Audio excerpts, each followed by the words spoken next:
Yes यारो, I hope GST update part 1 आप देख लिए होंगे। पार्ट 2 में बहुत ही इंपॉर्टेंट दो चैप्टर्स लाया हूँ, एक इनपुट टैक्स क्रेडिट और आरसीएम। और मैं 100% श्योर हूँ इस दो में चैप्टर में से कुछ ना कुछ आपके एग्जाम पे आएगा और आपको पास करने में कंट्रीब्यूट करेगा।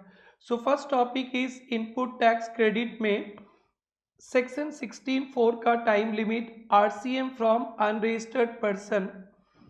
बेटा 16(4) का टाइम लिमिट तो आपको याद होगा, आईटीसी का टाइम लिमिट है 30 AR, that is 30 November of next financial year. और फिर एनुअल रिटर्न का डेट विच इज अर्लियर। तो बेटा आरसीएम फ्रॉम अनरजिस्टर्ड पर्सन, अगर आप अनरजिस्टर्ड पर्सन से गुड्स या सर्विसेज रिसीव करते हो तो सेल्फ इनवॉइस का जरूरत है। तो सेल्फ इनवॉइस का डेट पहले नहीं बताया गया था, अब जीएसटी अंकल ने बोल दिया with in 30 days of receipt of good services आपको सेल्फ इनवॉइस करना है। इस केस में किस तरह से आईटीसी लिया जाएगा, क्या डेट होगा, ये ध्यान देना। बस एक छोटा सा पॉइंट है, relevant financial year for ITC year in which self invoice is issued. So जो 30 नवंबर आप देखेंगे वो कौन सा फाइनेंशियल ईयर के बेसिस पे, जिस साल आपने सेल्फ इनवॉइस रेज किया है उसी साल के बेसिस पे। फॉर एग्जाम्पल अगर मेरे को मार्च में गुड्स या सर्विसेज रिसीव्ड हुआ है फ्रॉम अनरजिस्टर्ड पर्सन मार्च 25 पे, मेरे को 1 मंथ पे सेल्फ इनवॉइस रेज करना है और मैं कर दिया अप्रैल 25 में, तो मेरा फाइनेंशियल ईयर 25-26 लिया जाएगा और मेरे को आईटीसी 30 नवंबर 26 तक मिलेगा। अगर मैं इनवॉइस हाथों हाथ रेज कर देता हूँ मार्च 25 में, तो फाइनेंशियल ईयर ले लिया जाएगा 24-25 और आईटीसी मिलेगा 30-11-25 तक। सो ये बहुत बहुत इम्पॉर्टेंट है। विथ एमसीक्यूज केस स्टडीज के साथ लाया हूँ, आप में से कोई बच्चा इस टॉपिक को इग्नोर नहीं करना। So received from unregistered person, RCM applies, invoice issued by recipient, self-invoice, relevant financial year for ITC, year in which self-invoice is issued। Good services कब रिसीव किया आपको नहीं देखना है, आपको ये देखना है कि आपने कौन से फाइनेंशियल ईयर में इनवॉइस रेज किया है, फिर अकॉर्डिंगली 16(4) का टाइम लिमिट देखेंगे। ये ट्विस्ट होगा जब मार्च में आपने रिसीव किया, अप्रैल में इनवॉइस रेज किया, तो अप्रैल तो नेक्स्ट फाइनेंशियल ईयर हो जाएगा, तो टाइम लिमिट भी 16(4) का बढ़ जाएगा। सो एग्जांपल देखिए, ABC limited receive goods from unregistered on 15 मार्च 25, तो ये हो गया बेटा 24-25 में आपने रिसीव किया। इशू सेल्फ इनवॉइस 10 अप्रैल, तो इसका फाइनेंशियल ईयर हो गया 25-26। तो जब 16(4) का टाइम लिमिट होगा तो 25-26 फाइनेंशियल ईयर के नेक्स्ट 30 नवंबर को, तो यहाँ पे आपको रेलेवेंट फाइनेंशियल ईयर, तो फाइनेंशियल ईयर ले लिया जाएगा 25-26। This is option C. So correct is 25-26 based on self invoice. फिर से बेटा XYZ receive legal service from unregistered advocate 15 March और इनवॉइस रेज किया 10 अप्रैल 25, तो यानी ये 25-26। तो आईटीसी कब तक ले सकते हैं बेटा, तो आईटीसी लेने का है 30 नवंबर 26, जो एग्जाम्पल मैंने बताया था, and financial year will be 25-26। अगर आप 24-25 में रेस कर लेते ना, तो फिर फाइनेंशियल ईयर 24-25 तो 30 नवंबर 25 तक आंसर आ जाता। तो ये बहुत इंपॉर्टेंट टॉपिक होगा आपके एग्जाम के लिए, ध्यान रखना। सिंस थोड़ा सा इनवॉइस का बात हो गया, मेरे नेक्स्ट लेक्चर में इनवॉइस टॉपिक मैं कवर करूंगा। यहाँ पे इनवॉइस के बारे में भी बता देते हैं। Tax invoice time limit under reverse charge, और ये अमेंडमेंट 1 नवंबर 24 से आया। तो वेरी वेरी वेरी इंपॉर्टेंट, जो बच्चे सितंबर जनवरी पे एग्जाम देने चाह रहे हैं, सीएमए दिसंबर, सीएस दिसंबर में देने चाह रहे हैं। सो टाइम लिमिट क्या है बेटा? रेसिपिएंट ऑफ गुड सर्विसेज जो 9394 में इंक्लूड्स फ्रॉम अनरजिस्टर्ड सप्लायर से must issue invoice with in 30 days. ये बेटा आरसीएम में अगर आप फंसते हो अनरजिस्टर्ड प्लेयर से तो आपको इनवॉइस रेज करना है 30 days of receipt of good services. बेटा आपने किससे लिया है? अनरजिस्टर्ड पर्सन से। तो एक याद होगा बेटा, गवर्नमेंट डिपार्टमेंट टीडीएस के लिए रजिस्टर्ड है सेक्शन 51 पे, वो भी अनरजिस्टर्ड सप्लायर माने जाएंगे। एडवोकेट साहब से आपने सर्विस लिया, अनरजिस्टर्ड है। गवर्नमेंट डिपार्टमेंट्स जो ओनली टीडीएस पर्पस के लिए रजिस्टर्ड है वो भी अनरजिस्टर्ड माने जाएंगे। उनसे अगर आपने गुड सर्विसेज लिया तो भी आरसीएम में फंसेंगे, ध्यान रखना है। आइए कुछ एग्जांपल्स एमसीक्यूज बेस्ड देखते हैं। Under rule 47A the recipient must issue tax invoice within 30 days of receipts of good services. Very very important. Does rule 47A applies from in receipt from unregistered only for TDS? जो TDS के लिए registered है वो भी unregistered माने जाते हैं, उनसे भी अगर अपने सप्लाई रिसीव किया तो अपने को सेल्फ इनवॉइसिंग करना पड़ेगा। तो ये था बेटा एकदम सबसे क्रैकिंग पॉइंट आईटीसी पे जो इस बार आपके एग्जाम पे हिट हो सकता है। अब धीरे धीरे चलते हैं नेक्स्ट पॉइंट बेटा, विथ ऑल एमसीक्यूज में लाया हूं सो डेट आपका कंसेप्ट क्लियर हो। केस स्टडी भी सक जाएंगे, एमसीक्यूज भी सक जाएंगे। नेक्स्ट है बेटा ITC on ducts and manhole used in optical fibre cable network for telecom services.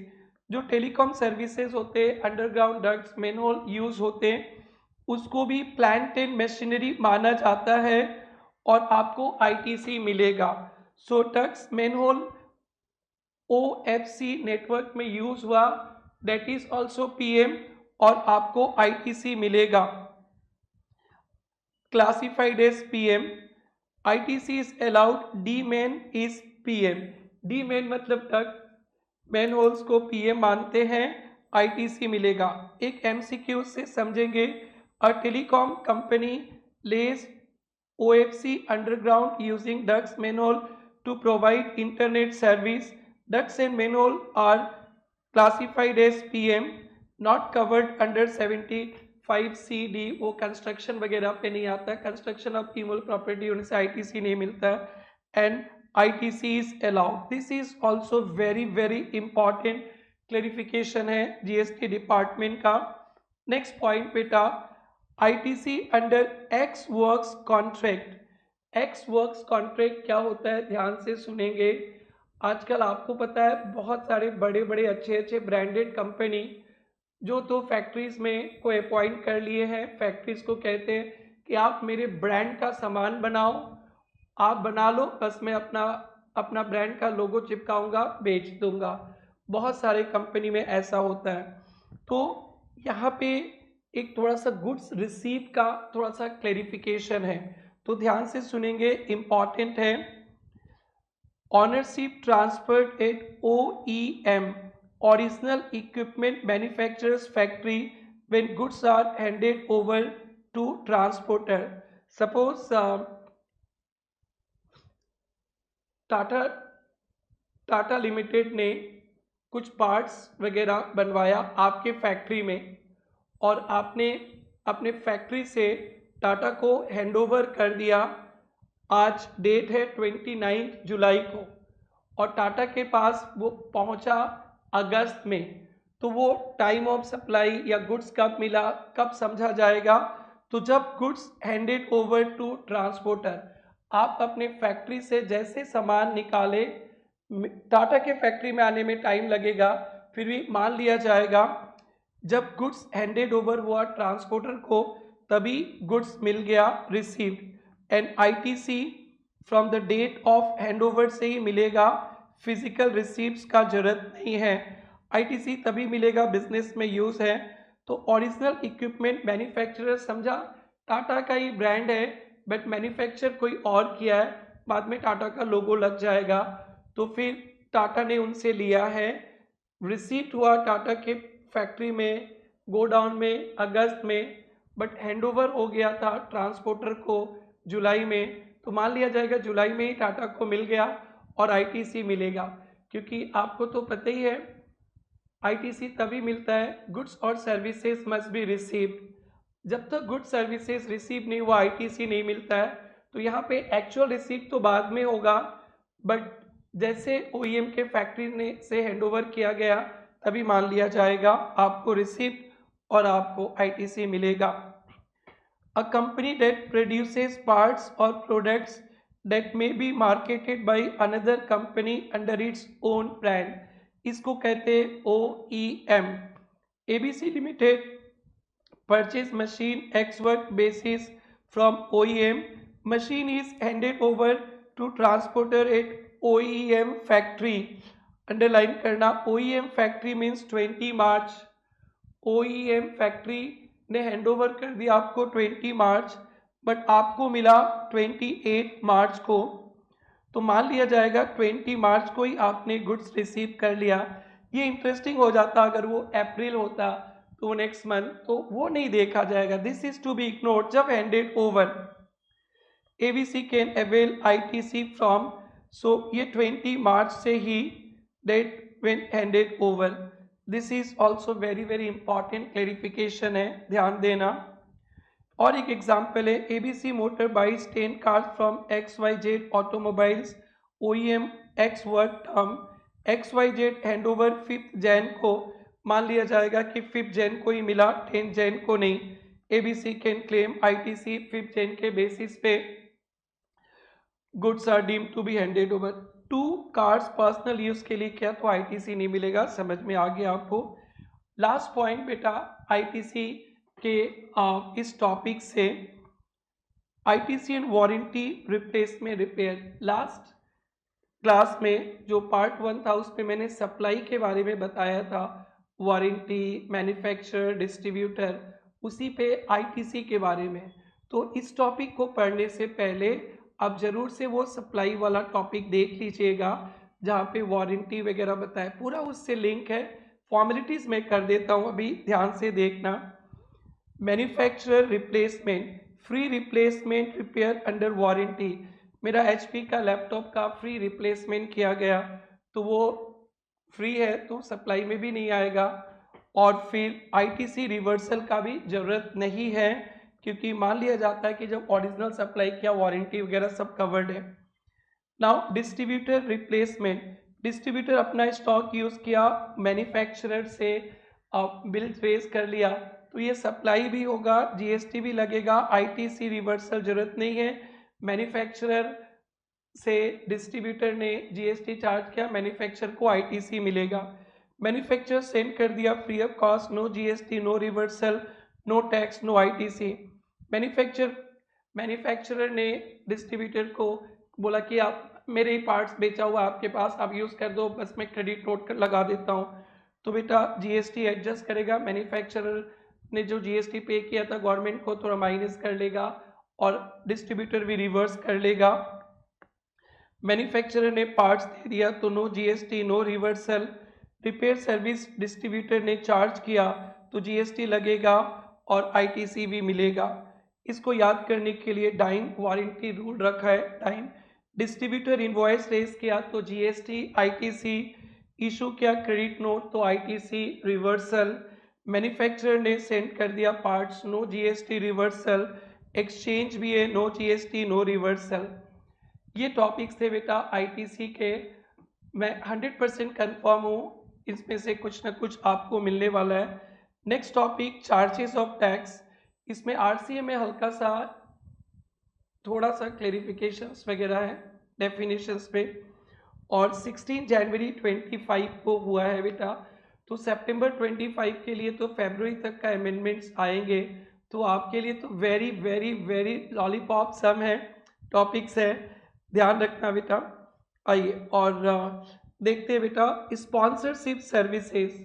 Sir हमने स्पॉन्सरशिप सर्विसेज पढ़ा था, तो यहाँ पे सप्लायर के केस में पहले एनी पर्सन था, अब आ गया supplier any person other than body corporate होना पड़ेगा। ये पॉइंट ध्यान देना, पहले सप्लायर कोई भी पर्सन था, अब जो स्पॉन्सरशिप सर्विस है अदर देन कंपनी दे रहा है, और recipient body corporate partnership form LLP को, ये सब सेम है पहले की तरह, बस ये वाला पॉइंट नया आ गया। सप्लायर अदर देन कंपनी है और recipient body corporate partnership LLP है तो आरसीए में कवर्ड है। अदरवाइज अगर सप्लायर कंपनी हो जाएगा तब एफसीए में रहेगा। सप्लायर अदर देन कंपनी है और रेसिपिएंट कंपनी पार्टनरशिप एलएलपी है तो आरसीएम, और सप्लायर कंपनी है तो एफसीएम पे रहेगा। एग्जाम्पल देखिए,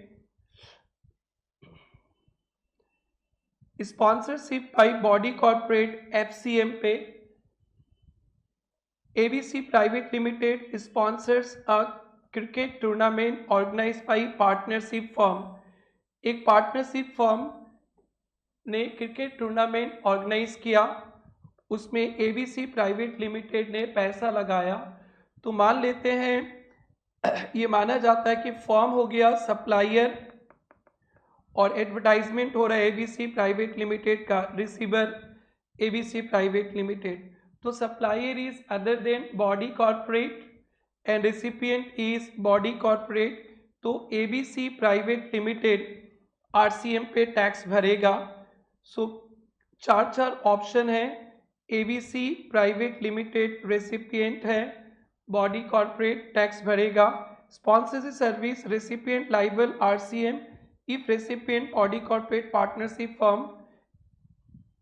और एक छोटा सा पॉइंट है बेटा, इंपॉर्टेंट है, renting of commercial property non residential, unregistered person ने रजिस्टर्ड पर्सन को, अनरजिस्टर्ड पर्सन ने registered person other than composition tax payer CLS वगैरह छोड़ के नॉर्मल जो रजिस्टर्ड पर्सन को सर्विस दिया है, तो यहाँ भी registered person will pay GST, जो प्रेरणा ट्यूटोरियल्स के लिए भी लगता है।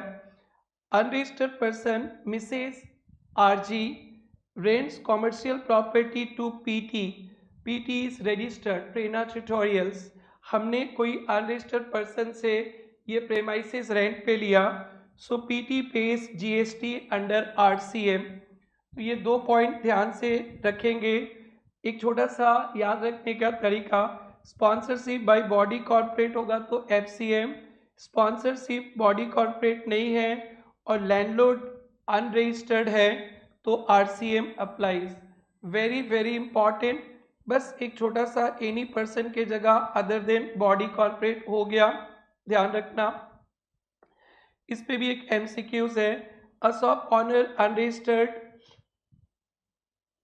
Rent his shop to XYZ registered, तो XYZ रजिस्टर्ड को दिया है अनरजिस्टर्ड पर्सन ने, तो XYZ limited will pay RCM पे, so RCM on XYZ registered person, renting of commercial by unregistered to registered. Next बेटा छोटा सा क्लेरिफिकेशन है, डीडीए दिल्ली डेवलपमेंट अथॉरिटी ये लोकल अथॉरिटी नहीं है, लोकल अथॉरिटी से कोई सर्विसेज वगैरह लेते हैं अपने कुछ तो वो आरसीए में कवर्ड है, बट वो लोकल अथॉरिटी में म्यूनसिपलिटी कॉरपोरेशन टाउन कमिटी जिला कमिटी ये सब रहता है, but DDA is not a local authority, DDA is not a local authority, so DDA कोई सर्विस देगा बिजनेस को एफसीएम लगेगा, FCM. Whether DDA qualifies local authority? No. DDA is not an elected self-governing body. Elected नहीं होता है, it lack municipal local fund control. इसमें municipal का control नहीं होता है. Since DDA is not a local authority, RCM does not apply. DDA is liable to pay, not recipient business entity. बहुत important है. A real estate company gets land housing from DDA, तो फिर यहाँ पे GST is payable by DDA not the real estate. एक MCQs भी रखा हूँ बेटा, दो एमसीक्यूज आपके लिए। DDA provides service to business entity. Which of the following is correct? तो बेटा DDA is not a local authority, GST is forward charge pay. Which one is true regarding RCM on local authority? सो बेटा RCM local authority पे तब होता है जब RCM elected self governing municipal body रहेगा. RCM applies if supplies elected self governing, elected रहेगा तो वो म्यूनसिपलिटी में आएगा RCM पे. डायरेक्टर सर्विसेज पे आप लोग पढ़े ही होंगे, फिर भी देख लीजिए. डायरेक्टर कोई प्रॉपर्टी रेंट पे देता है तो पर्सनल कैपेसिटी में RCM नहीं लगेगा, फॉरवर्ड चार्ज. डायरेक्टर के कैपेसिटी में देगा तो RCM लगेगा, और ये ऑफिशियल कैपेसिटी में. एग्जाम्पल देखना बेटा, X rent his personal flat to ABC, no RCM. X gives personal advice as director, RCM. तो POD शॉर्ट में पर्सनल आउटसाइड, डायरेक्टर इनसाइड, यानी पर्सनल लेवल पे कोई डायरेक्टर सर्विस देता है तो RCM के बाहर है, एज अ डायरेक्टर देता है तो RCM के अंदर है. इस पे आपको MCQs देखना है बेटा. A director rent out his personal property to company, GST RCM पे लगेगा नहीं, सर्विस पर्सनल कैपेसिटी पे है. और कंसल्टेंसी इज ऑफिशियल ड्यूटी तो फिर RCM लगेगा. सो यस बेटा, RCM ऑन गवर्नमेंट सर्विसेज. आपको पता ही है गवर्नमेंट के बहुत सारे सर्विसेज तो एग्जेम्प्टेड ही है, बट बिजनेस एंटिटी को कुछ कुछ सर्विसेज दिया जाता है तो RCM में कवर्ड है, और कुछ कुछ जगह पे फॉरवर्ड चार्ज मैकेनिज्म पे भी टैक्स लगता है. देखते हैं बेटा. Serial number 5, services by government UT local authority to business entity.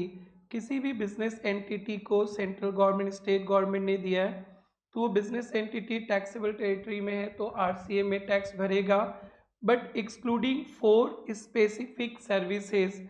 याद होगा आप लोग को, department of post, ministry of railway, aircraft, vessel related, goods and passenger transport, और renting of immovable property. ये 4 सिचुएशन पे आज सीरियल नंबर 5 कहता है कि RCM में बिजनेस एंटिटी नहीं देगा, but renting of immovable property को सीरियल नंबर 5A में कवर कर लिया गया. Renting of immovable property except Indian railway ने नहीं दिया, रेलवे देगा तो फिर FCM में आ जाएगा. तो यहाँ भी सेंट्रल स्टेट गवर्नमेंट ने मूवेबल प्रॉपर्टी दिया.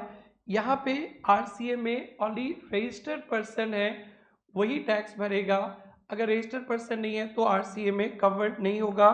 अच्छा, इंपॉर्टेंट पॉइंट है, ध्यान देना बेटा. Example, licensing service by state government to XYZ, तो ये RCM में कवर्ड है सीरियल नंबर 5 से. Shop rented by municipality to registered business entity, registered business entity तो RCM में कवर्ड होगा. विच, ये 2 MCQs भी देख लेते. Which of following government services supply to business entity, registered नहीं होने से भी होगा बेटा. Business entity subject to RCM new rule, तो बेटा कौन, इंडियन रेलवे वाला तो नहीं है. C, services by state government to business entity, that is first point पे कवर्ड है बिजनेस एंटिटी. यहाँ रजिस्टर्ड लिखा हुआ है, कोई भी बिजनेस एंटिटी को देंगे टैक्सेबल है. नेक्स्ट है XYZ receive renting of commercial property from central government, तो XYZ अगर वो रजिस्टर्ड है तो that is serial number 5A में कवर्ड है तो RCM में देगा. XYZ RCM पे.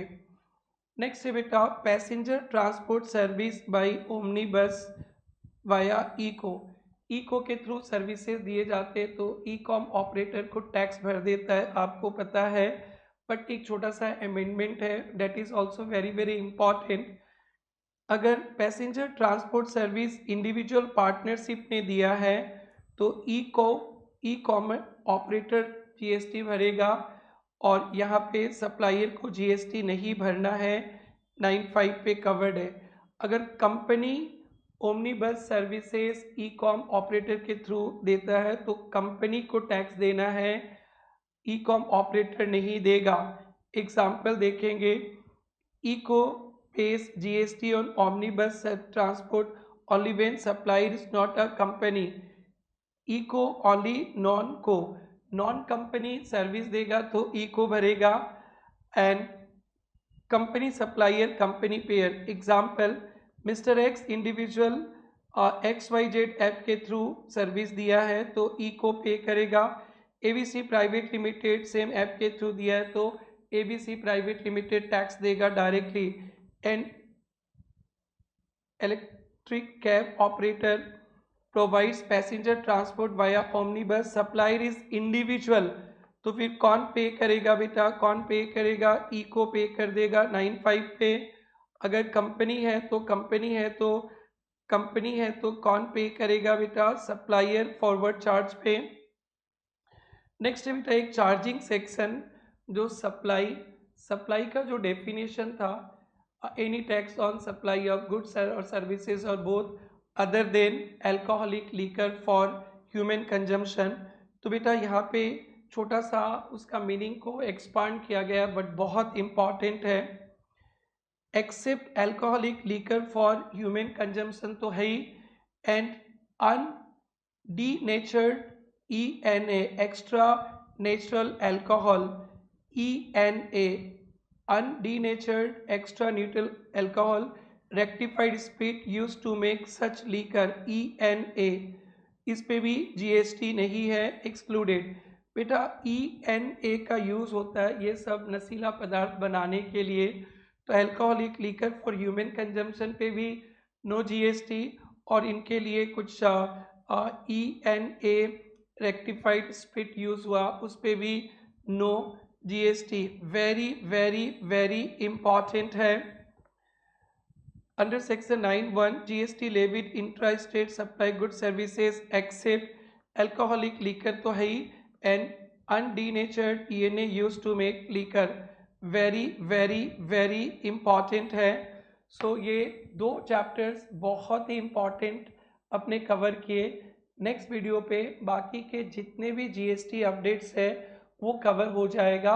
आप लोग ज़रूर से रिवाइज कीजिएगा। If you get any doubt आप हमारे यूट्यूब चैनल पे वहाँ पे आप अपने डाउट छोड़िएगा। We are always ready for you. Enjoy your study.